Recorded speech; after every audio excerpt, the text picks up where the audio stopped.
আল্লাহ গো, আমার কষ্ট কেউ বুঝে না, তুমি ছাড়া আমার মন বোঝার মতো কেউ নেই। আমি কি এতই খারাপ? তুমি কি শুনো না আমাকে? এই মহিলা তোকে বাংলা কথা বললে কি তুই বুঝিস না তোর কাজ কেন এত উল্টাপাল্টা?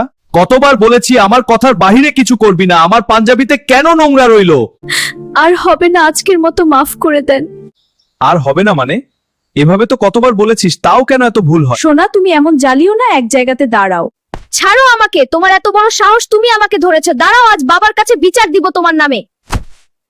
এই দেখো দেখো, আবার মুখ উঠিয়ে চলে এসেছে। লজ্জাও নেই এত অপমান করার পরেও। অবশ্য থাকবে, কোত্থেকে ওর নিজের মানুষই তো ওকে দেখতে পারে না, বাহিরের মানুষ কেমন দেখবে? হে আল্লাহ, তুমি তো আমার সব জানো। আমি অসহায়, তুমি আমার একমাত্র ভরসা। হে আল্লাহ, তোমার এই দুনিয়ার মানুষগুলো অনেক স্বার্থপর, আমার অন্তরে অনেক আঘাত দিয়ে কথা বলে। আল্লাহ গো, আমার কষ্ট কেউ বুঝে না, তুমি ছাড়া আমার মন বোঝার মতো কেউ নেই। আমি কি এতই খারাপ? তুমি কি শুনো না আমাকে? আমার হৃদয়ের কষ্ট দূর করে আমাকে শান্তি দাও। তুমি ছাড়া আমার আর কেউ নেই, হে দয়াময়।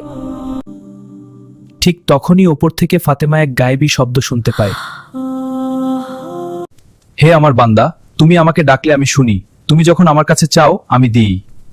তুমি যদি আমার দিকে আসো, আমি তোমার দিকে আরো দ্রুত এগিয়ে আসি।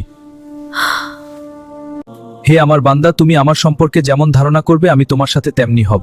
কষ্ট পেও না, দুনিয়ার জীবন শেষ নয়। আমি তাকেই কষ্ট দিয়ে পরীক্ষা করি যাকে আমি সবচেয়ে বেশি ভালোবাসি। বিবি জান, তুমি আমাকে ক্ষমা করে দিও। আমি তোমাকে অনেক কষ্ট দিয়েছি, আর কখনো এমন হবে না। মানুষ যতই কষ্ট দিক না কেন, আল্লাহ কখনো তার বান্দাকে একা ছেড়ে দেন না। যে বান্দা কষ্টের সময় আল্লাহকে ডাকে, আল্লাহ তার কথা শোনেন এবং তার হৃদয়কে শান্তি দেন। তাই সব অবস্থায় আল্লাহর উপর ভরসা রাখা উচিত।